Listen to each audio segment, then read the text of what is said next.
56초 할 차례 맞죠? 몰라. 응. 왜? 왜? 동명아? 아니. 왜? 아니.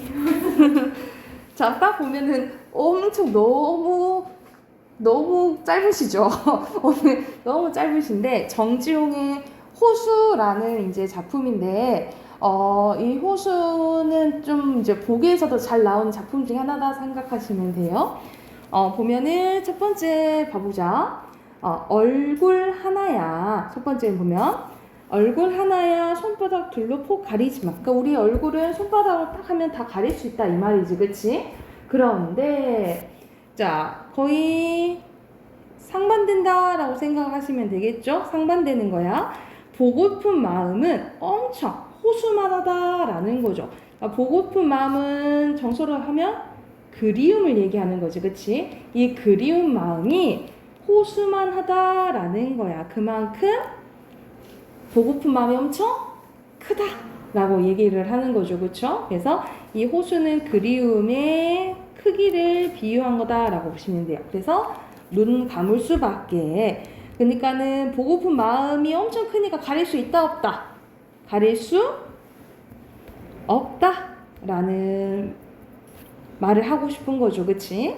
그래서 이거의 효과는 그리움의 감정을 되게 절제해서 표현했다라고 보시면 되고요.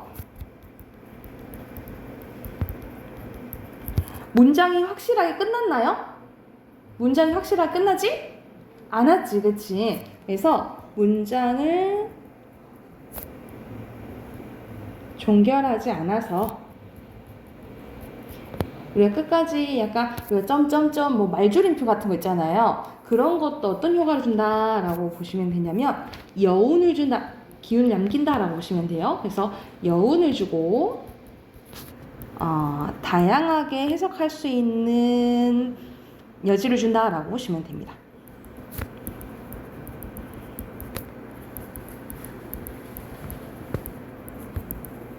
이런 특징이 있다라고 보시면 돼요. 그래서 1연과 2연은 대조 형식이라고 생각을 하시면 돼요. 왜냐면 얼굴은 다 가릴 수 있지만 보고픈 마음은 가릴 수 없다라고 표현했잖아, 그치? 그래서 상반된 대조가 쓰였다라고 생각을 하시면 됩니다. 그래서 여기는 전체적으로 옆에 정리된 거 보면 시적 화자는 누군가를 보고 싶어하는 사람이고요. 시적 화자의 정서, 감정과 태도 가보자. 시적 화자의 상황은 누군가를 보고 싶어하지만 볼 수 없어요. 이를 가리려고 하죠. 근데 가려지지 않는다라고 했고, 그래서 전체적인 정서는 그리움이죠. 그래서 가릴 수 없는 그 마음의 안타까운 거고, 자신의 심정을 솔직하게 말하는 걸 고백적이라고 해. 그러니까 우리가 고백은 사랑 고백만 생각하면 안 돼. 사랑 고백만 생각하지 말고 내 마음속을 솔직하게 얘기하는 걸 고백적이라고 생각하시면 됩니다. 그리고 깊고 넓은 것, 그림의 크기를 나타내는 것은 호수죠. 호수고. 그리고 대조법 쓰였다 했잖아. 얼굴과 보고픈 마음, 이것들이 대조가 되어 있다라고 생각을 하시면 됩니다. 그래서 깊고 넓은 이거 효수의 특징, 뒤 4번 문제 이걸 여기 보시면서 문제 푸시면 돼요. 아셨죠? 그럼 바로 옆에 문제 풀어볼까? 57쪽이랑 59쪽 문제 풀고 답 확인할게요.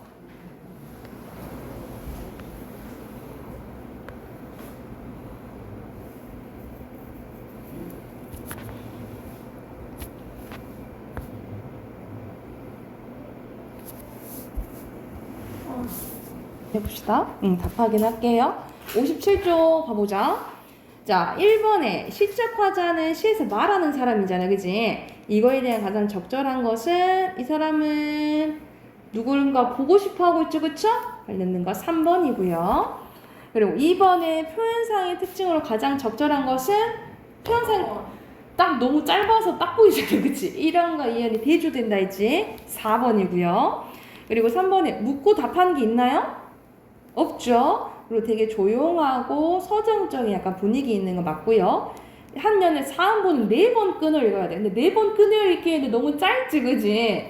아니고 일정한 글자 수하고 비슷하다라고 생각하시면 돼요. 그래서 답은 2번이에요. 그리고 4번에 B의 특징을 내가 B는 어떤 특징이 있다고? 깊고 넓은 특징을 가지므로 어떻게 표현하고 싶은 거였어요? A가 B는 깊고 넓은 특징 가지고 있으므로 A가 크다는 것을 크다는 것을 표현하기 위해서 사용하였다. A를 B에 빗대었다 이렇게 쓰면 되겠죠. 그게 됐나요? 네.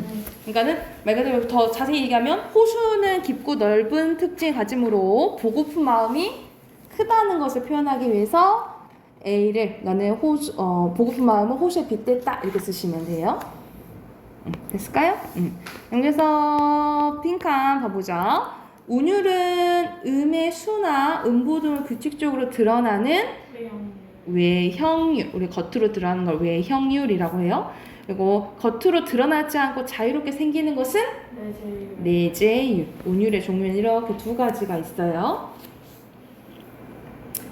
자, 그리고 시의 특징이 전개되는 특정한 질서와 단계를 뭐라 하냐면 시상 전개 방식이라고. 시가 어떻게 진행이 되는지 그거에 따라 보시면 되고 1연의 얼굴과 2연의 보고픈 마음을 상반된 거 뭐예요?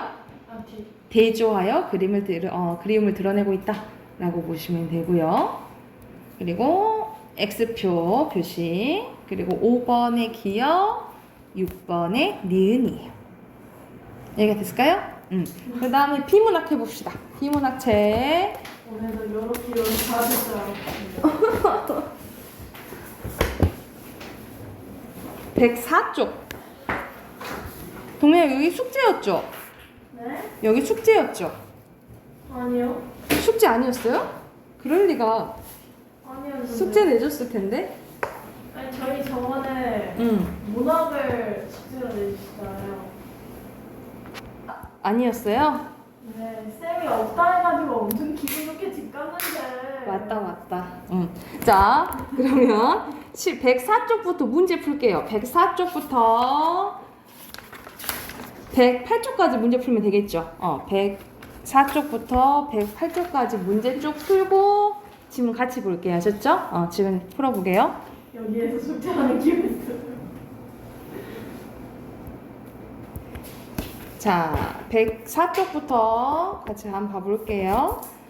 문단 표시하시고 총 5문단이죠? 첫 번째 문단부터 보면은 여기서는 이제 시험 불안에 대해서 나오는데 여러분이 이제 2학기 또 시험 보잖아. 이제 시험 불안이 올 수도 있겠죠, 이제. 한번 봐볼게. 시험 전날 밤 재영이는 시험지에 있는 글씨를 제대로 읽지 못하고 빈 종이로 답지를 내는 꿈을 꾸었다. 같은 반의 시우리는 시험을 보기 직전에 식은땀을 흘리며 배가 아팠다는 거죠. 시험 기간이 되면 재영이나 시우리처럼 많은 학생들이 심리적, 신체적 고통을 느끼곤 합니다. 왜 이런 일이 발생하는 것일까? 라고 이제 문제 제기한 거죠. 그치? 그래서 여기까지가 이제 중심 문장이고 핵심어는 심리적, 신체적 고통을 느낀다라는 거예요. 그래서 1문단의 요약은 시험 기간에 나타나는 심리적, 신체적 고통에 대한 내용이고 자, 이 문단 보면 어떤 일을 앞두고 불쾌한 일이 일어나거나 위험에 닥칠 것처럼 느껴지는 정서적 상태를 불안이라고 하는데 이 불안에 대한 개념 나온 거죠. 시험을 보는 상황에서 재영이가 느낀 불안은 꿈을 통해 나타났고 시우리가 느낀 불안은 배앓이라는 신체적인 반응으로 나타났습니다. 그래서 이런 식으로 재영이나 시우리처럼 시험을 앞두거나 시험을 치르는 상황에서 학생들이 느끼는 불안은 시험 불안이라고 하며 이 시험 불안은 정신적, 행동적, 신체적 반응을 포함한다라고 보시면 됩니다. 그래서 여기서는 시험 불안의 개념이 나온 거죠. 무엇과? 첫 번째는 불안과 시험 불안의 개념에 대해서 나왔다라고 보시면 돼요. 그래서 여기서는 핵심어가 두 개예요. 불안이랑 시험 불안 두 가지라고 생각하시면 됩니다. 그래서 3문 나갈게. 그렇다면 시험 불안은 시험 결과에 어떤 영향을 미칠까? 한 연구 결과에 따르면 시험 불안을 느끼는 사람이 시험을 볼 경우에 그렇지 않은 상태의 사람이 시험을 본 것보다 점수가 9점 이상 낮은 걸로 나타났대요. 자신의 능력이 평가된다고 여겨지는 상황에서의 높은 시험 불안이 시험을 보는 학생들의 영향을 미친 것이다. 그렇다면 이러한 시험 불안은 꼭 없어져야 하는 것일까? 라고 나오네. 여기서는 어떤 영향을 끼치는지가 나오는 거잖아요. 상당히 조금 안 좋은 영향을 끼치는 거지, 그치? 이 문장이 중심 문장이고 핵심은 그대로 시험 불안이라고 보시면 돼요. 그래서 3문단의 요약은 옆에 빈칸 시험 불안의 부정적인 영향에 대해서 나온 거죠. 자, 그러면 꼭 이게 없어져야 될까? 많은 사람들이 불안을 제거하거나 극복해야 할 부정적으로 여기는데 하지만 불안은 스스로에게 위험 신호를 보냄으로써 그에 대비할 수 있도록 준비시키는 신체 반응 중에 하나입니다. 또한 적당한 불안과 긴장은 평소와는 다른 상황에 적응하려는 몸의 가장 기본적인 반응인데 이러한 불안은 잘 조절하기만 하면 집중력을 높여 좋은 결과를 내는 데 도움이 주기도 한다라는 거죠. 그러니까 적절하면은 좋은 점도 있다라고 얘기를 하는 거죠. 그렇죠? 그래서 긍정적인 역할인 거야. 그래서 그대로 불안이 핵심어다라고 생각하시면 되고요. 시험 불안도 마찬가지다. 시험 불안을 느낀다고 너무 초조해하거나 불안 증세에만 집중하기보다는 몸에서 나타나는 반응을 있는 그대로 받아들이면서 현재 자신을 느끼는 감정이나 신체 변화를 관찰하는 것이 좋다라는 거죠. 불안하면 불안한 대로 자연스럽게 행동을 하다 보면은 그 불안이 조금 편안해질 것이다 라고 얘기를 하죠. 그래서 시험에서 불안을 느끼면 어떻게 하면 좋을지 바람직한 자세에 대해서 나온 부분이 중심 문장이고요. 핵심어는 그대로 시험 불안이 되겠죠. 이해가 됐을까요? 자, 그러면 답 확인해 볼게. 1번의 순서대로 공통으로 들어갈 거. 불안이죠? 불안이고. 2번에 각 문단에 대한 설명으로 알맞지 않은 거. 구체적인 사례 들었고, 불안과 실험 불안일 거. 안 나는 거 반대되는 거 없죠? 그쵸? 3번이고요. 3번은 적절한 거 고르는 거네. 5번. 그렇죠. 3번이 5번이고. 4번에 알 수 없는 내용은 5번. 자, 5번에 어떻게 말하면 좋겠어? 자연스럽게. 마지막이면 자연스럽게 하라고 그랬지, 그치? 3번이에요. 자, 두 번째 지문도 이어서 가볼게요. 문단 표시 안 했으면 문단 표시 하시고, 여기도 5문단이네요. 자, 첫 번째 문단 가보자. 일정한 시점에서 본 공간과 물체를 눈으로 보는 것처럼, 자, 멀고 가까움을 느낄 수 있도록 종이와 같은 평면에 표현한 것을 뭘 한다는 거예요? 원근법이라고 한다는 거죠. 원근법의 개념 나온 거죠. 그쵸? 원근법은 동양의 산수와 서양의 풍경화를 그릴 때 매우 중요한 역할을 했는데 그러면 동서양의 차이점은 무엇일까? 라고 문제 제기한 거야. 그래서 여기서는 원근법에 대한 개념이 중심 문장이라고 봤어요. 그래서 핵심은 원근법이라고 보시면 되겠죠. 요약은 원근법의 개념입니다. 빈칸 넣으시고, 자, 서양의 원근법은 크게 색채 원근법과 그리고 선 원근법으로 나뉘어 설명을 할 수가 있대요. 색채 원근법은 가까이 있는 것에는 빨간색을, 먼 곳에 있는 것을 청색으로 칠하는 등의 색의 심리 효과를 이용한 것인데 우리가 주로 알고 있는 원근법은 선 원근법으로 자, 앞에 있는 건 대상을 크게, 중간에 있는 건 중간이고 먼 것은 작게 해서 거리가 멀어질수록 대상의 형태가 점점 작아지거나 마지막엔 점으로 모이게 그리는 것을 얘기를 하죠. 색채 원근법과 선 원근법 모두 대상을 보는 사람이 중심이 되기 때문에 본 사람의 위치에 따라 그리고자 하는 대상 형태가 달라지는 게 특징이라고 생각을 하시면 돼요. 그래서 여기서는 서양 원근법의 종류와 각각 특징 나온 거지, 그치? 그래서 포괄하는 문장은 첫 번째 문장이라고 보시면 돼요. 첫 번째 문장이고 핵심어는 서양의 원근법이에요. 자, 그리고 동양의 원근법으로 갑시다. 동양의 원근법은 삼원법이래요.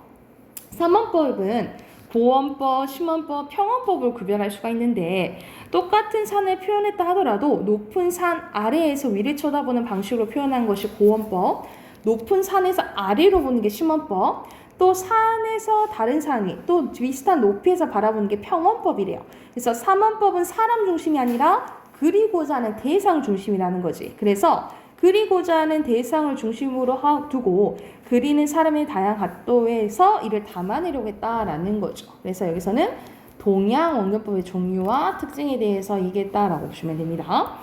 동양과 서양의 원근법의 차이가 나는 이유가 바로 나오네요. 동양과 서양의 사고방식이 다르기 때문이다라는 거죠.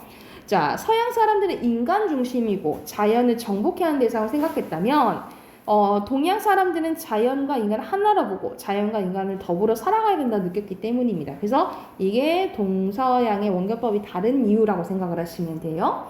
마지막 문제 가볼게. 동양과 서양의 원근법 가운데 어느 것이 더 좋다고 할 수는 없다. 우열을 가릴 수는 없다 이 말이야.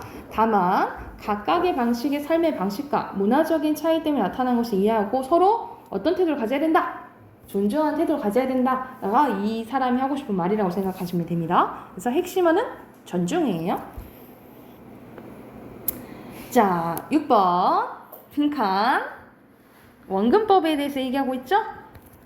그리고 7번에 알맞지 않은 거 오케이. 3번이랑 3문단이랑 2문단은 각각 다른 내용이죠. 그치? 그거 보충하는 거 아니고 2번이고요. 8번에 순서대로 서양, 동양이죠. 그리고 9번에 알맞지 않은 거 몇 번일까요? 1번이에요? 왜 1번 틀렸어요? 그리고자 하는 대상이 아니라 보는 사람이 중심이 된다 했죠. 그쵸? 1번이 답이고요. 자, 10번에 이건 동양어다. 그치? 알맞지 않은 것은 5번. 아래에서 위쪽에 있는 나무들이 작게 표현됐잖아. 그치? 그러면 고원법 위에서 본 거겠죠? 작게 생겼어. 위에서 보니까 작게 보였을 거 아니야. 그치? 위에서 작게 보였을 거 아니야. 그죠? 답은 우리는 동양화는 자연과 더불어 살아가야 된다고 했죠? 정복하는 거 아니죠. 4번이에요. 뒤에 어휘도 다 바로 확인해보자. 1번에 물체, 2번에 시점이고요. 그리고 3번에 디귿, 4번에 기억, 5번에 디귿, 6번에 그래 이렇게 그리고 7번에 적응, 8번에 대비, 그리고 9번에 1번, 10번에 3번, 11번에 1번이고요. 자, 12번에 자극에 대응할 어떤 현상이 일어나는 것은 반응, 13번에 부담, 14번에 사고방식이에요.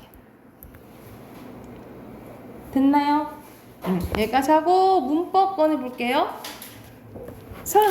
오늘은 선생님이 준 프린트로 볼게요. 왜 앓는 소리를 하시나요? 저번에 네. 말말평가 때 기분이 좋았답니다. 그렇죠. 소연아, 우리가 그 월말마다 방금 말한 월말 평가를 보거든요. 특히 선생님이 이 문법 부분 보통 봐요. 그래서 오늘 배운 부분이 이제 월말 평가 범위가 된다라고 생각하시면 돼요. 그래서 시험 볼 거예요. 이거 봐요? 이거 봐야지. 78쪽 봐볼게. 앞에서는 이제 품사에 대해서 했다면, 그리고 여기서는 이제 문장과 문장 성분인데, 여기가 가장 기본이 되는 부분이고, 이거 다음에 나오는 게 엄청 어려운 부분이거든요. 그러니까 문법에서도 가장 어려운 부분이라고 생각하면 돼. 애들이 가장 헷갈려하고, 그리고 이제 그 시험 범위는 언제 나오냐면 중3 때 나오긴 하는데, 교과상으로는 중3 때 나오긴 하는데, 중3 때뿐만 아니라 고등학교 때까지 계속 나오는 부분이라고 보시면 돼요. 가장 중점적으로 나오는 부분이라고 보면 돼. 그러니까 문법은 학년에서 하고 끝나는 게 아니고 계속 누적돼서 나온다라고 생각을 하시면 돼요. 그러니까 국어 공부가 하나 챕터가 끝나고 이제 끝나는 게 아니라 계속 누적이고 더 심화된다라고 생각을 하시면 돼요. 자, 그러면 여기서는 기본적인 문법 단위에 대해서 나오는데 문법 단위 한번 봐봅시다. 자, 우리가 가장 작은 게 있다면 여기서는 안 나왔지만 맨 첫 번째 부분을 우리가 모음 자음 있죠. 모음 자음을 음운이라고 해요. 가장 작은 말의 뜻을 구별해주는 소리의 가장 작은 단위가 음운이고 음운보다 더 큰 개념은 뭐냐면 형태소입니다. 뜻을 가진 가장 작은 단위예요. 그리고 이거보다 더 큰 게 혼자 자립할 수 있는 단어라고 보시면 됩니다. 그리고 단어보다 큰 게 띄어쓰기 단위인 어절이고요. 오늘 배울 어절. 그리고 어절하니 갑자기 어쩔이 생각이 난다. 네? 나만 그랬어? 어쩔이 생각났다고. 그리고 어절보다 더 큰 게 구고요. 구보다 더 큰 게 절이고요. 마지막이 문장이라고 보시면 됩니다. 이순이라고 생각을 하면 돼. 은근 많지, 그지? 그러게요. 자, 어절부터 가볼게요. 어절은 문장 구성하고 있는 각각의 마디로 띄어쓰기 단위라고 보시면 됩니다. 그래서 문제에서 가끔 가다가 2어절로 쓰시오, 3어절로 쓰시오 이렇게 얘기를 하거든요. 그러면 이거는 총 몇 어절인가? 1, 2, 3, 4, 5, 6, 7, 8 8어절이라고 보시면 되겠죠. 그러니까는 띄어쓰기 단위라고 생각하시면 돼요. 그리고 9는 자, 두 개의 어절이 모여서 하나의 단어 같은 기능을 하는 단위입니다. 그래서 주어 서술의 관계는 아니다라고 보시면 돼요. 그러니까는 두 개 이상의 어절이 모인 게 9라고 생각을 하시면 되고요. 절은 자, 주어와 서술어는 있어요. 근데 문장이 완전히 끝나지 않은 것을 절이라고 생각하시면 됩니다. 다시 한번. 주어와 서술어는 있지만 문장이 완전히 끝나지 않는 게 절이고 문장은 말 그대로 주어와 서술어를 갖추고 완전히 끝난 것이라고 보시면 돼요. 이해됐나요? 그래서 주어와 서술어 가지고 문장이 이제 끝이 완전히 나면 문장이라고 보시면 됩니다. 그래서 이게 대표적인 문법 단위라고 생각을 하시면 돼요. 이 순으로 기억을 하시면 되겠죠? 이 순이라고 보시면 되고 오늘 할 부분은 이제 뭐냐면 자, 문장 성분이라는 애예요. 문장 성분. 문장 성분은 뭐라고 생각하면 되냐면 문장에서 어떠한 역할을 하는 부분들이라고 생각하시면 됩니다. 다시 한번. 문장 성분은 문장에서 일정한 기능을 하는 각 부분들이라고 생각하면 돼요. 그러니까는 문장에서 어떠한 역할을 하냐, 어떠한 역할을 하냐에 따라서 나눈 거라고 생각을 하시면 돼요. 그래서 선생님이 이제 보면은 크게 어떤 게 있냐면 주성분, 크게 보면 주성분, 부속성분, 독립성분이 있어요. 자, 문장 성분은 크게 뭐가 있다고? 주성분, 부속성분, 독립성분이 있는데 주성분은 뭐냐면 문장에서 꼭 필요한 성분을 얘기해요. 다시 한번. 자, 주성분은 뭐라고? 문장에서 꼭 반드시 필요한 성분이라고 보시면 돼요. 필요한 성분인 거야. 그래서 뭐가 있냐면 자, 주성분에는 총 4가지가 있고 부속성분엔 2가지, 독립성분엔 1가지. 그러면 총 몇 개예요? 7개지, 그치? 그래서 여러분 문장 성분은 7개요. 7성분이라고 기억하시면 돼요. 문장 성분은 몇 개라고? 7개. 7성분이라고 생각을 하면 되죠. 7개. 자, 먼저 주성분은 문장에서 꼭 필요한 성분이라 했죠. 그치? 그래서 뭐가 있냐면 주어, 목적어, 보어, 서술어가 있다라고 생각하시면 됩니다. 뭐 있다고? 주어, 목적어, 보어, 서술어가 있어요. 자, 주어는 동작이나 상태의 그 주체가 되는 거죠. 그치? 그래서 이 주어를 만들어주는 조사가 있는데 그게 뭐냐면 이랑 가가 보통 붙으면 주어라고 보시면 됩니다.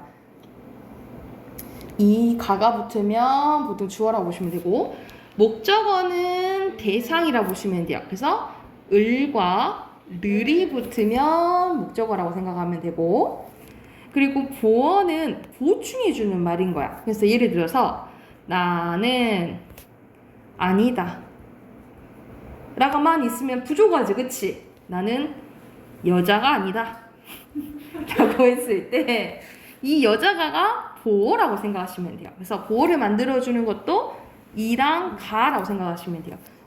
선생님, 그러면 이거 주격조사랑 복격조사랑 똑같잖아요. 똑같은데, 그럼 어떻게 구별해요? 했을 때는 보어는 되다, 아니다, 앞에서만 보다라고 생각하시면 돼요. 다시 한번 뭐 앞에서만? 되다, 아니다, 앞에서만 보라고 생각하면 돼. 그래서 봐봐. 여기서 나는 주어예요. 아니다, 서술어예요. 이게 보어라고 보시면 돼요. 되다, 아니다, 앞에서만 뭐라고? 보어라고 생각을 하면 돼. 이게 됐나요? 그리고 마지막에 서술어는 주어가 어떤 상태인지, 어떤 동작을 하고 있는지 얘기해 준 걸 서술어라고 하는데, 이 서술어에는 세 가지가 올 수 있어요. 자, 이 서술어에는 뭐가 올 수 있냐면 품사로 동사, 움직임을 나타내는 동사, 그리고 상태가 성질을 나타내주는 형용사, 그리고 세 번째 서술격 조사 이다가 올 수 있다라고 보시면 돼요. 그래서 서술어에는 세 가지가 올 수 있어. 동사, 형용사, 세 번째 뭐? 서술격 조사 이다가 있다라고 보시면 됩니다. 다시 한번 주성분은 문장에서 꼭 필요한 성분이라고. 여기서 뭐가 있다고? 주어, 목적어, 보어, 서술어가 있다라고 보시면 됩니다. 이렇게 됐나요? 자, 두 번째는 부속성분이야. 부속성분은 이 주성분을 꾸며주는 말이라고 보면 돼. 그러면 꾸며주는 말 꼭 문장에서 꼭 필요할까?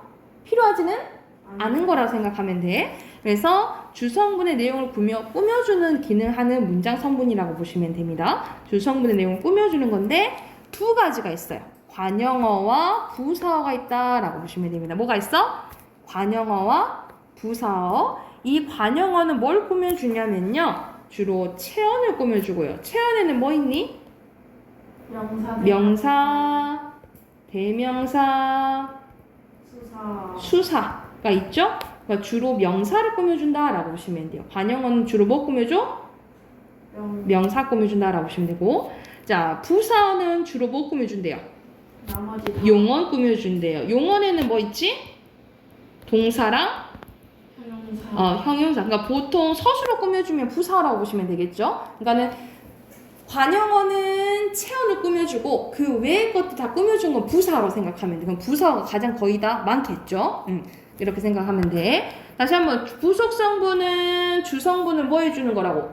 꾸며주는 성분이에요. 그래서 크게 뭐가 있다? 관형어와 부사어가 있다 라고 생각하면 되겠지. 네. 그리고 독립성분은 말 그대로 독립적으로 혼자 쓰이는 거야.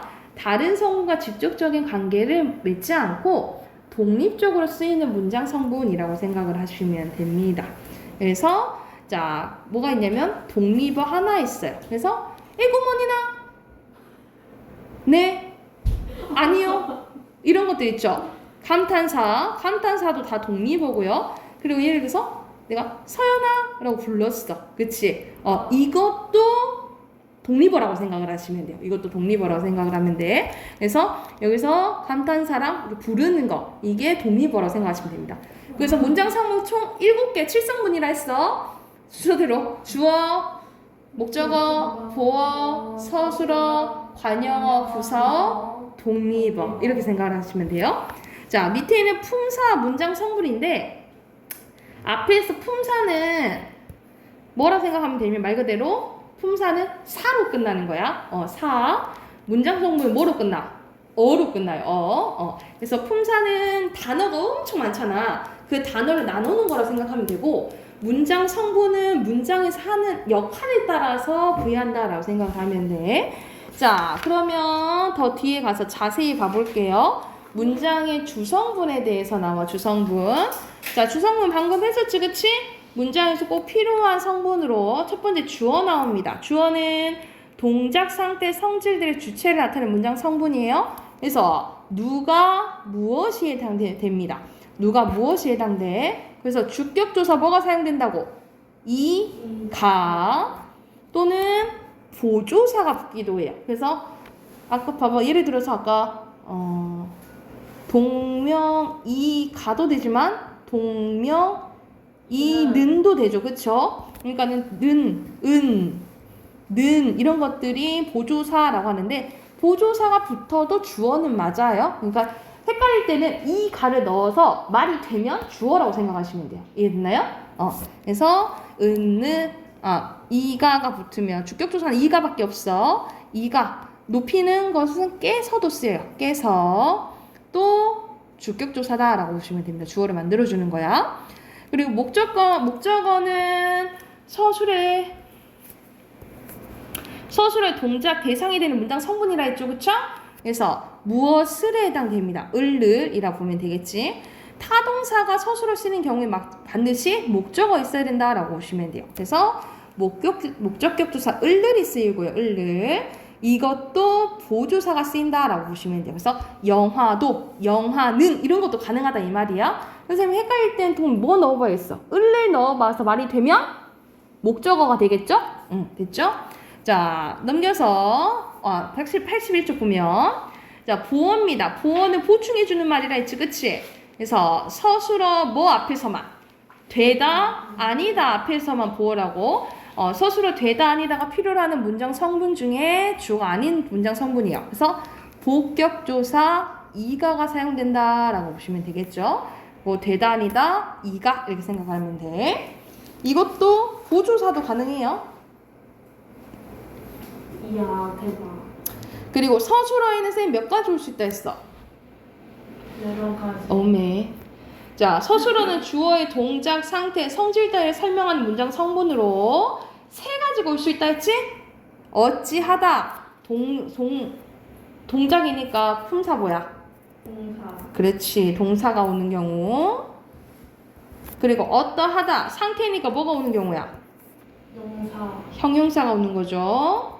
그리고 무엇이다는 말 그대로 서술격조사. 그렇지, 서술격조사 이다가 오는 경우죠. 그래서 서술어에는 밑에 나와있지? 동사, 형용사, 서술격조사 이다가 올 수 있다라고 보시면 됩니다.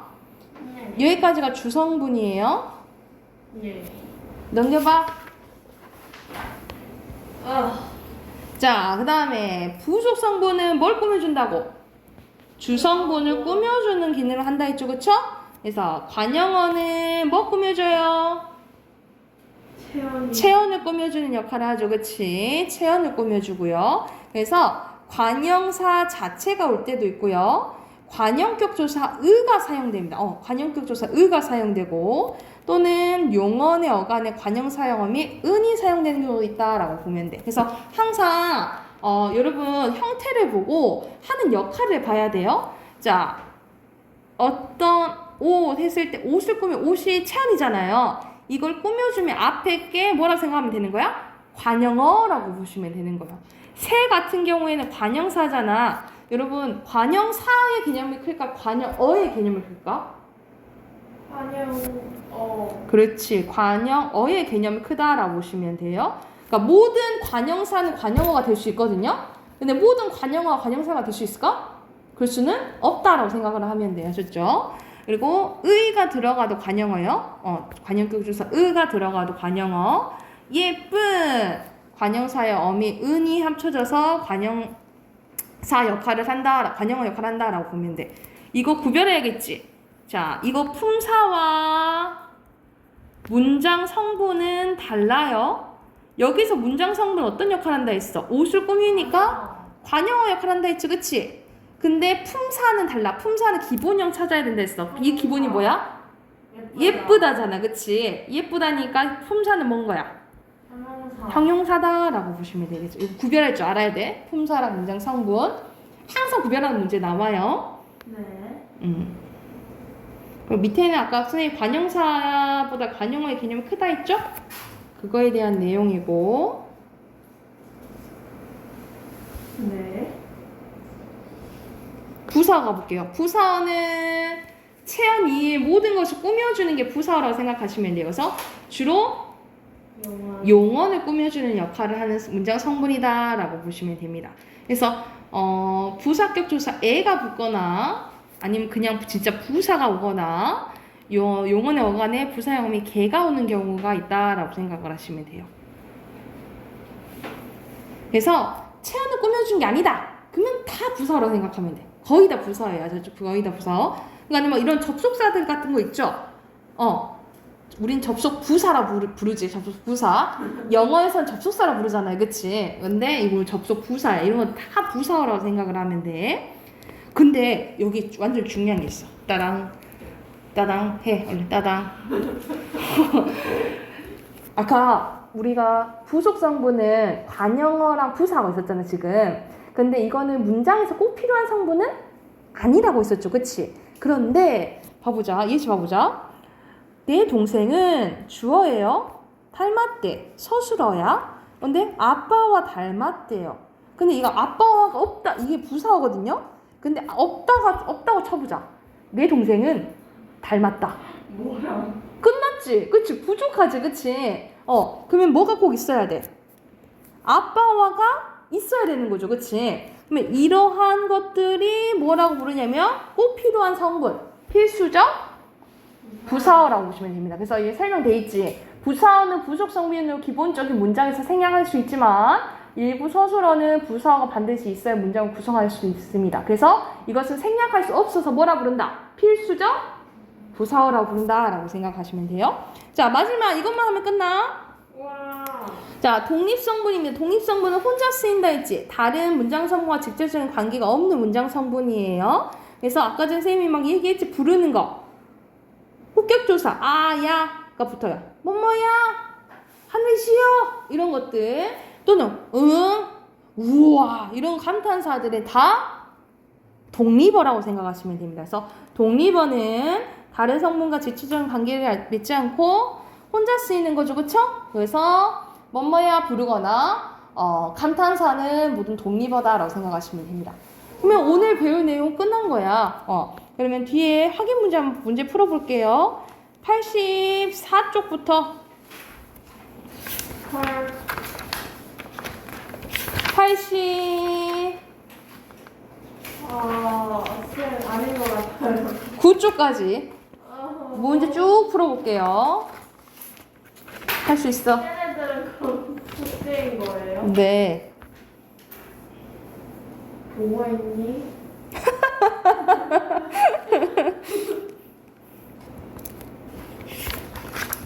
자, 숙제로 89쪽까지 해오시게요. 해오시고 서연이는 교재 바꿔가지고 내일 오게요. 여기까지 할게요.